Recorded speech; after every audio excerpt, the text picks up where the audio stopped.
Liam Hoekstra is not like any other toddler in the world. He has a rare muscle enlarging condition that gives him super strength. Because it's such a rare condition, nobody really knows what this abnormality is. At the moment, he's a medical mystery. There's only one known instance of a similar condition in this muscular breed of cattle known as super cows. Liam also has remarkable muscle definition, but so far he's been too young to have his strength evaluated. Now that he's 3, experts can finally put his muscles to the test. I know what he can do, but I mean, that's crazy.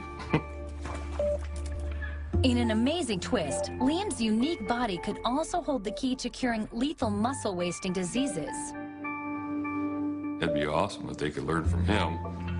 But discovering the secret to Liam's super strength could have dark repercussions. My sense is that if Liam's condition is better understood, it will immediately be misused by athletes. There's no question about it. Is the world's strongest toddler's unique gift a blessing or a curse? Come on.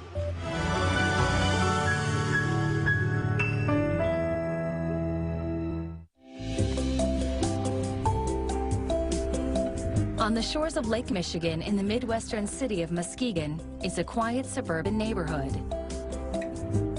This is home to a little boy with a big story. 3-year-old Liam Hoekstra lives with his 16-year-old sister Morgan and his parents Dana and Neil.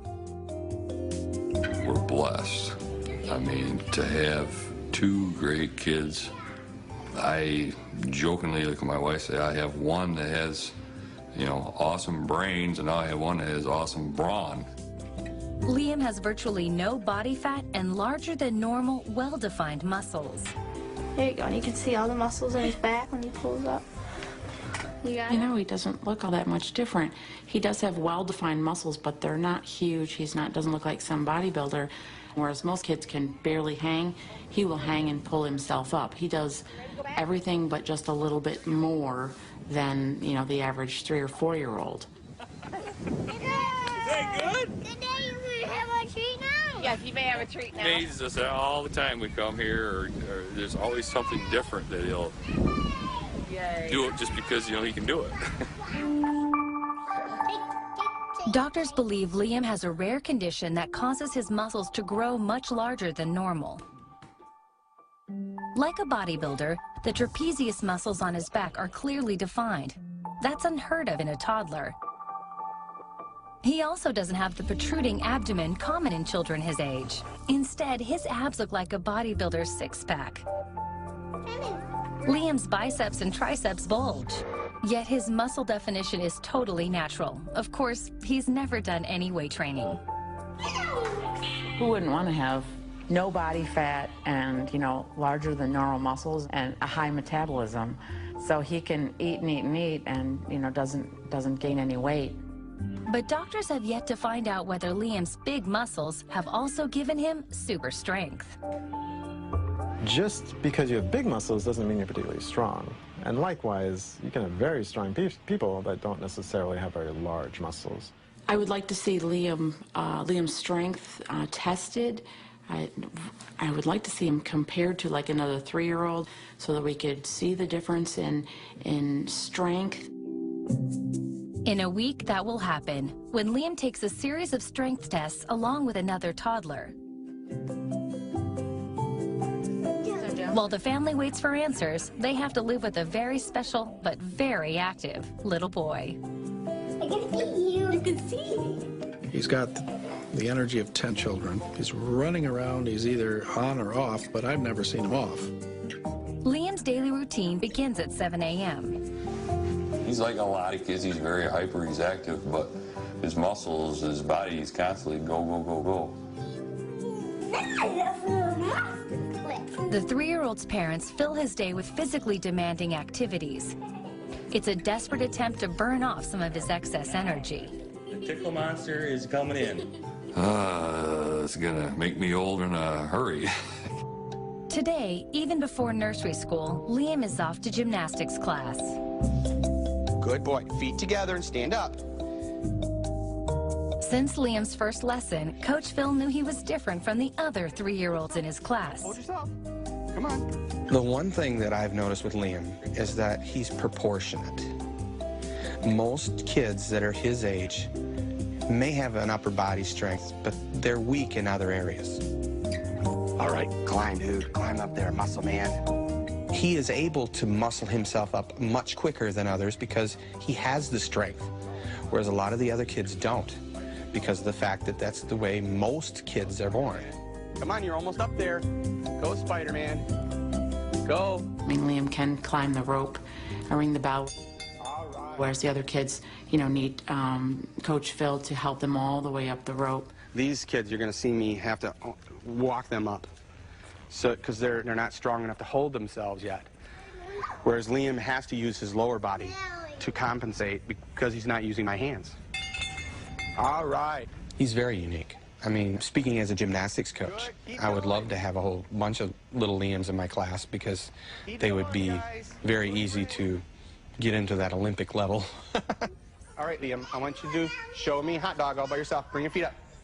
Liam physically has the potential to do anything he wants to do in sport and excel in it. It comes down to if he desires to do it. You want to go really high? All right, here we go. He is drawn to sports. We're encouraging him to try everything so that, you know, he can eventually find his niche. It's not like we are forcing him into any of this. This is truly what he loves to do. It's 5 p.m. and Liam is still bursting with energy. But after a day at school, his 16-year-old sister Morgan isn't. I'm exhausted after I babysit because I'm following him around all the time. I'm usually chasing after him, cleaning up a mess. I try to keep up with him, chase him around, wear him out. After Dad Neil comes home from work, he gives the rest of the family a break by taking his son to the gym. Even though it's 7 p.m. and most toddlers are getting ready for bed, Liam isn't even remotely tired. Woo! Okay, Liam, right here. Doctors have predicted that when he's an adult, Liam will be about 5'6", so he probably won't be a basketball star. But that doesn't keep him from enjoying a game with his dad. Come on. Oh, all right. All right, come over here. That's you. Come on. Even after a day filled with physical exercise, Neil and Dana still struggle to get Liam to sleep. Our goal is to get in bed at 9. That never happens. So he's usually in bed 10 o'clock at the latest. But he really takes a long time to unwind. Oh, yeah. To go to sleep. Cover yourself up. Liam is too young to realize his unique condition has already caused a media frenzy. And now, a medical one as well.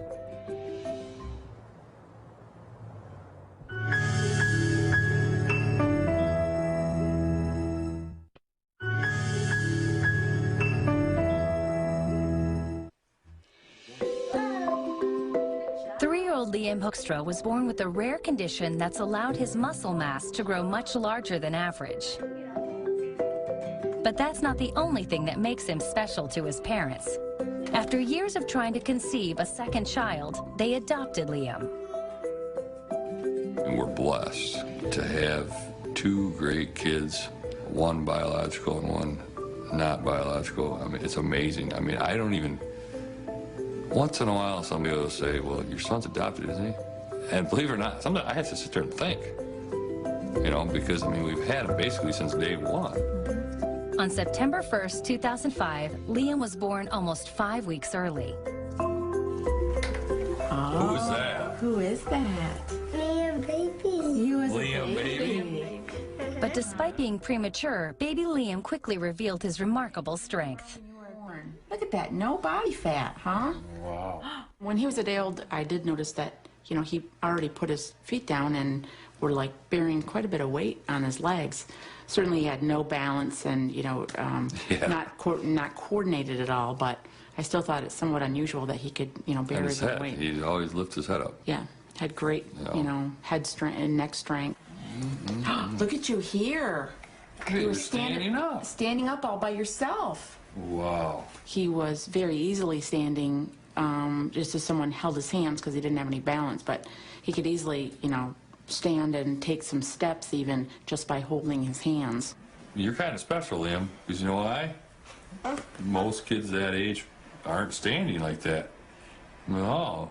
5 months old, I started taking some pictures of his legs, and, you know, I kept sending these pictures to my dad, and I was taking pictures of him saying, you gotta look at his deltoids and his, you know, his thigh muscles, and he's like, you know, that is really just not normal. And yeah, what are you guys feeding them, or what are you giving them? Can you see your muscles? Look at all your muscles. Whoa. Is that your little booty right there? Yeah, you had lots of muscles when you were a baby, didn't you? This is amazing right here. 4 months old, and he's sitting there pushing himself up. Look how strong you are. Goodness sakes. And it was really unusual because most kids that I babysat that were his age could not do that. And I just thought that was really unusual that my brother could do that. He crawled at about 4 months old, but he could walk at 5 months old. Most children don't start walking until they're 15 months old. By 6 months old, he was going up the stairs, and by the next month he was coming down the stairs, which made a lot of people nervous when they would come over to our house. They'd be like, you know, you don't have gates around your stairs. What about your baby? And I'm like, he goes up and down the stairs just fine. And they'd be like, oh my gosh. Normally, children can't walk up and down stairs upright until they're about 2. He couldn't keep the gate up either because it'd wear holes in the wall because Yeah. he constantly hung on the gate. Plus, he was moving my furniture around in the living room. So he would push the chairs around. He would push the couch out. So I'd come in here, you know, after I would just leave him for 2 minutes to, you know, do something and come back in, and he's, you know, pushing a piece of furniture in the living room.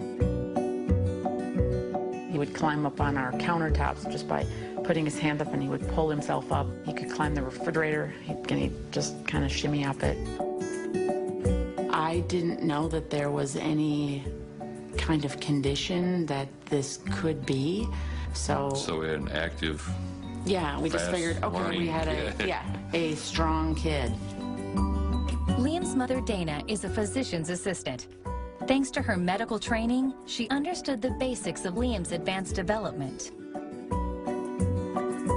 If we think about disease as a spectrum of abnormality, we usually think of it in the negative. Well, in this case, this is somebody who has abnormality in the positive direction. And how many parents go around taking their kids to the doctor because they're stronger than the other kids in the neighborhood? It just doesn't happen. As Liam grew, he continued to show signs of exceptional strength. His grandpa couldn't contain his pride. He told his friends about his grandson's muscle power. One of them was local doctor Erland Larson. He was just, as all grandfathers do, doing a bit of bragging about his grandson, about how strong he was, and a lot of things about how you could see the muscles on his body and so forth. And I asked him how young the child was, and he said he was only 18 or 17 months, and it all sounded a little bit strange. Dr. Larson's like, no way. So we had him come over, and it's like, wow, you know, and he's scratching his head, and he's feeling Liam's, you know, the skin on him, and he's like, there's no fat on him. His grandfather had told me that he could, you know, lift himself up with his arms, which is completely unheard of at that age. And so I tried lifting him up, and rather than leaving his arms fly up like a normal child would, he held on to them, and that very few well-trained athletes can do. And then Dr. Larson's like, I think I read about this. Back in 2004, Dr. Larson had seen an article in a medical journal about an 8-year-old German boy who had super strength. This child was the first human to date that had been diagnosed with a pure myostatin knockout deficiency. Myostatin is a gene that limits muscle growth, beginning in the womb and continuing through life. Mutations in the myostatin gene can cause abnormal muscle growth, which is what happens in Belgian blue cattle. These super cows have sculpted muscular bodies. For them, this is a naturally occurring mutation. But myostatin was first discovered in a lab when a genetic engineer used the gene to create a new breed of rodent. known as the Mighty Mouse. We engineered a strain of mice that deleted this gene, and these mice are quite unusual in that they have 2 to 3 times the muscle mass of regular mice. Dr. Larson wondered whether Liam's condition was also caused by a myostatin genetic defect. A couple days later, he called us back and said, I think your son has something to do with this myostatin deficiency. And we're like, what? The concern was that a defective gene could affect all of Liam's muscles, including the most crucial one, his heart.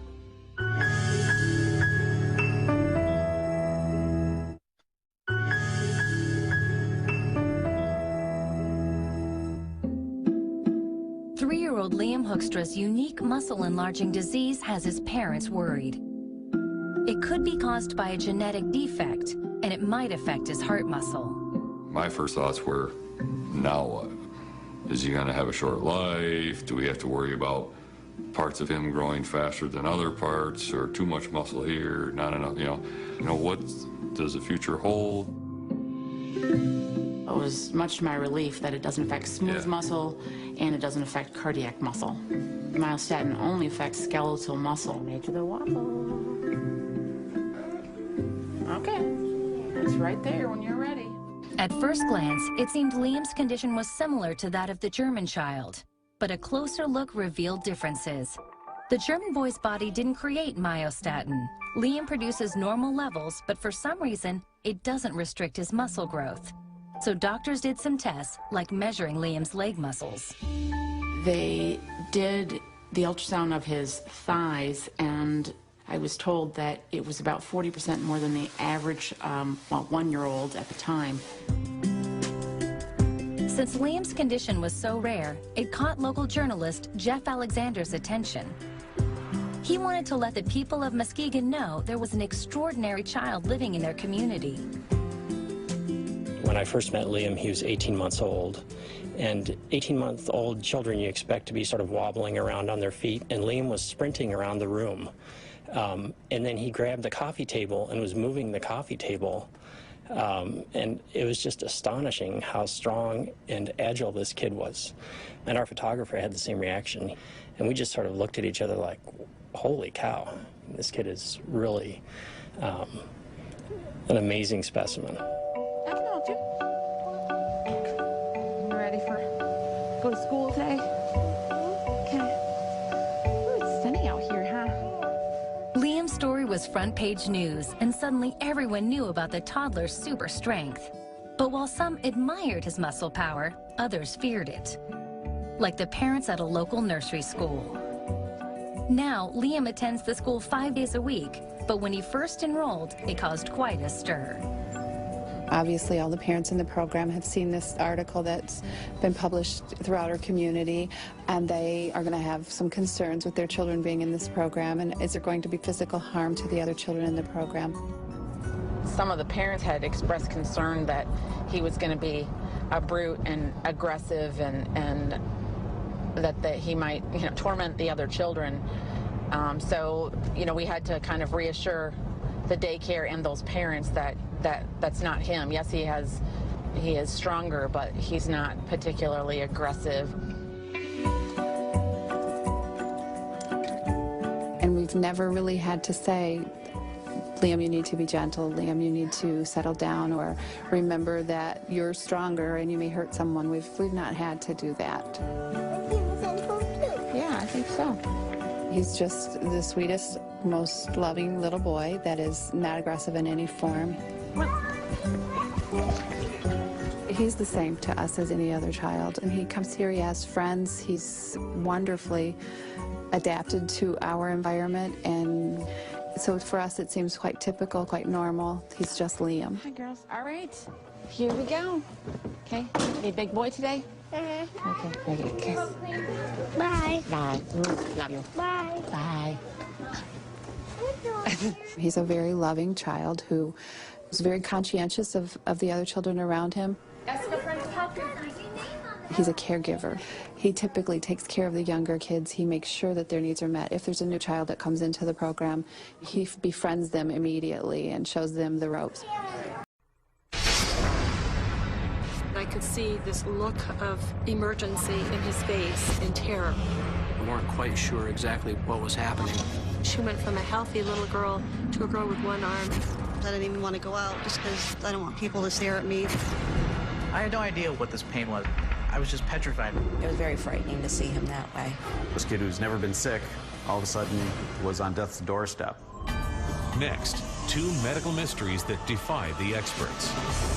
When Carol Kerpeel discovers a mysterious lump on her daughter's back, the 3-year-old is forced to undergo radical surgery. But it's only the beginning of a terrifying journey that will test both patient and parents in ways they could have never imagined. I was numb. I could not move. I couldn't breathe. We were in this big world with no answers and a dying child. Then, a seemingly routine blood test sends an entire lab into crisis mode. The only question now is, can they find the answers in time to save Jake Geiger's life? My whole body was rebelling. I had no idea what was going on. I thought, oh my God, my son's gonna die.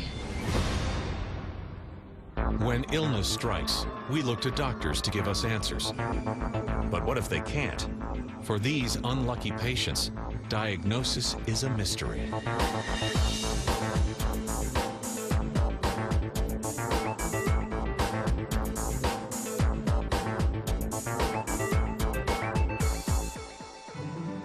High school sweethearts Carol and Fred Kerpeel got married in the summer of love, 1967, and quickly settled down in Peachtree City, Georgia. More than anything, they looked forward to starting a family. But that simple dream would soon turn into a major struggle. I wasn't able to carry children, so we thought about adoption as our alternative, and we pursued it from there. The adoption process is not an easy one. But after 10 long years, the Kerpeels finally bring home their adopted son, Derek. This was what we wanted to do, was be a family. We became instant parents and an instant family. Then, in the fall of 1981, Carol and Fred decide to go through the whole thing again. But this time, they adopt a baby girl who they name Laura Ashley Kerpeel. When they put her in my arms, I just couldn't take my eyes off of her. She was beautiful. She had dark, beautiful, curly hair. Derek is thrilled to have a little sister, and the young parents are delighted to finally have the family they've always wanted. But a few weeks after bringing Ashley home, Carol notices something odd about her daughter's tiny feet. The large toe on each foot appeared to be much smaller than the rest of her toes, and a little bunion appeared on each toe. I brought this to the attention of the pediatrician. But after giving little Ashley a thorough head-to-toe exam, the pediatrician assures the Kerpeels that they have nothing to worry about. He gave me the answer that it could be a cluster toe, which is not uncommon. I wouldn't be concerned. We'll just say that her husband will have expensive shoe bills. And just as the doctor promised, Ashley doesn't have any trouble learning to walk. In fact, she hits all of her milestones right on time. As a toddler, Ashley was very precocious. She was adorable. For the next 2 years, Ashley continues to thrive and appears no different than any other little girl her age. Then, one day in the fall of 1984, while she's fitting her daughter for a new dress, Carol feels something on Ashley's back that sends a chill up her spine. I ran my hand along the back side of her right shoulder, and I could feel a very large, warm lump. It was full and red and warm to the touch. It was very scary looking. It was like someone had pumped air up into the right side of her body. I couldn't believe it. It was as if you got bit by a wasp or a yellow jacket, but in a much, much bigger area. I mean, it was like the size of a man's hand. I was so panicky, I just couldn't think of anything else but this lump on her back. So we went into the emergency room, we brought our child and said, here we are, please someone see her. While the Kerpeels wait and worry, their little girl undergoes an extensive battery of tests. Everyone wanted to come in and see who this little girl was with this mysterious lump on her back. There were so many doctors coming in and out of there, a lot of whispering, a lot of second guessing. So you're sitting there waiting and you want answers and no one seems to be giving you the answers. The pediatric surgeon believes he can get closer to answering some of these questions, but only if he first secures a biopsy of the lump. Carol and Fred quickly agree. And when 3-year-old Ashley is wheeled into the OR, they're hoping the whole ordeal will soon be over. After they finished with the biopsy, we were told to return home and that we would get a call that evening if the results came through. That night, the phone rings, but the call brings more questions than answers. He said, I just called to give you some news. She has infantile fibromatosis. Infantile fibromatosis is a benign but aggressive tumor that usually appears in young children on the head, neck, or shoulder. They often grow rapidly and can invade the child's muscles, nerves, and tendons. They explained that it wasn't a malignant cancerous tumor or anything like that. You know, it wasn't a major problem. He more or less indicated that we're not going to do anything, we're just going to watch it. I couldn't quite understand what he meant by just watching it. You didn't watch tumors, you didn't watch cancer, you had surgery. And we looked at each other and said, maybe a second opinion would be appropriate. Taking matters into their own hands, the Kerpeels immediately set up an appointment with an oncologist. Little did they know their world is about to be turned completely upside down. The doctor said that infantile fibromatosis needed to be dealt with through surgery. This was not anything that you watched.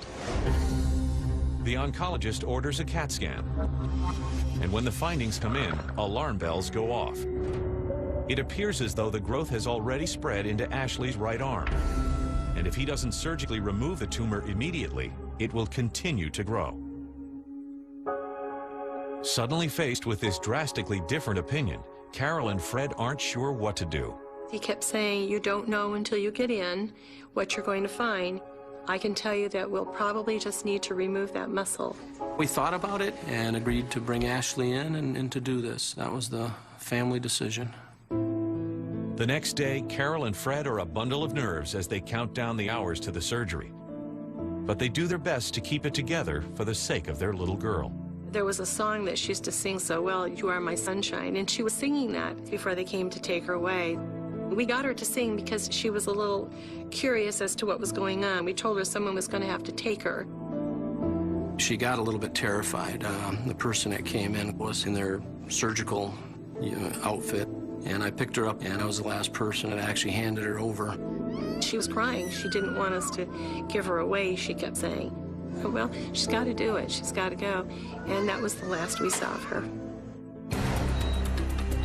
As the medical team begins the surgery, Carol and Fred settle in for what they know will be the most agonizing day of their lives. But just halfway into the 5-hour procedure, one of the surgeons comes barreling through the OR doors. His eyes were wide open. His hands were very red and stressful looking. And I could see this look of emergency in his face and terror. And it was like, did he do something wrong? Did something happen? And he said, oh, Mrs. Kerpeel, where's your husband? I said, well, I just sent him upstairs a little while ago. And he said, well, I have no time to wait for him. We need to talk right away. He was telling me, we've gone through this surgery as far as we can go. I have dissected and dissected. He said, and this tumor has gone up under her arm, around her arm, down her back, around her side. He said, it's just amazing. I have just got to take the arm and shoulder in order to get it all. I kept having him repeat this to me. Do I understand what you're saying? This whole arm has to come. And he said, yes. He said, and I don't have time to wait for your husband. I have to have your permission. We need to get this arm off. I've left her in a terrible state. We've got to get this thing off.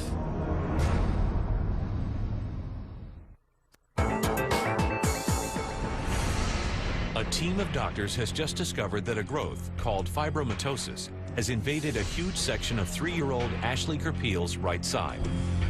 The chief surgeon is now convinced that their only option is to amputate the little girl's entire arm and shoulder. To get it all, he had to take everything. There could be no waiting for my husband to come back downstairs. Do you understand me, Mrs. Kerpeel? He kept saying, do you understand me? And I just found myself agreeing, shaking my head yes. Carol came and got me and said that the surgery was so invasive that it got to a point that there were basically just ligaments holding her arm on, and that they would have to take the arm off. It wasn't a matter of a decision whether we should or we shouldn't. 5 hours later, the surgeon pronounces the amputation a success. And when they're finally allowed to see Ashley, it takes everything in their power just to keep it all together. I couldn't quite focus. I knew that I was going to have a child with no arm, but at the same time, the demon would be out of her body. And so I had to focus on that. We're trying to be the strong parents and look at the upside of things. You do what you have to do at the time. She was on a lot of machinery. I remember hearing the sounds of the pumps, and where her arm and shoulder were was a big pillow. The next day, the Kerpeels are told that Ashley needs to begin physical therapy immediately. She had to get up and start walking right away, so they brought a little doll's carriage in, and they asked her to push it down the hall. And before we knew it, she was pushing that stroller down the hallway. And I remember distinctly the doctor saying, it seems like she'll be more of a fighter. Over the course of the next 2 weeks, Ashley exceeds everyone's expectations. And the doctor soon decides that she's strong enough to go home for the Christmas holidays. Having Ashley home was wonderful. She's a bright, wonderful child. But as little Ashley begins getting used to life with one arm, Fred and Carol are having a much harder time adjusting to how the world sees their daughter. She went from a healthy little girl to a girl with one arm. She was pretty astounding to look at. 1/4 of her body was missing. As the harsh new reality sinks in, the young parents vow to do all that they can to help their only daughter lead a full and productive life. Ashley was still Ashley. There was no doubt about that. I mean, she was a darling little girl. Slowly, the family begins to reestablish a sense of normalcy, but it's not to last. One morning during the spring of 1985, Carol is getting Ashley dressed when, to her horror, she notices an all-too-familiar bump on the left side of her daughter's back. There was this big, huge lump, and it was just like the other side. And I immediately panicked because I thought, oh, no way is this going to happen again.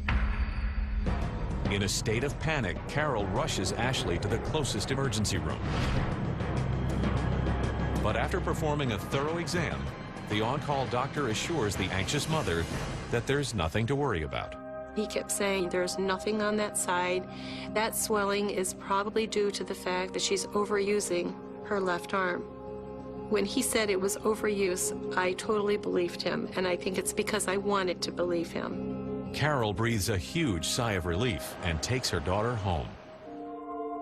Sure enough, within a week, the swelling in her left shoulder starts to go down. But just to be on the safe side, they begin bringing Ashley to pediatric orthopedist Dr. William Schmidt for routine checkups. The Kerpeels seemed like they were coping with everything they had been through very well. Probably more than I would have. But during the first couple of visits, Carol begins to notice an alarming new pattern of behavior. She would run to the elevator to hit that button, and she couldn't reach that button no matter how hard she tried. I said, come on, Ashley, you can do it. Get that arm up there. And she kept saying, but I can't, it hurts. If I do that, it hurts. After all that Ashley's been through, the Kerpeels can't bear the thought of anything else going wrong. She demonstrated her lack of motion of one shoulder and one arm, and I just was very suspicious. Little do the Kerpeels realize that during this seemingly routine visit, their life is about to spiral out of control again. Concerned by the development, Dr. Schmidt orders an X-ray of Ashley's left shoulder, and almost as soon as he sees it, he realizes that something is very wrong. I obtained an X-ray which revealed some calcification in the paravertebral muscles. Calcification is the laying down of calcium and bone in the muscle. Fibromatosis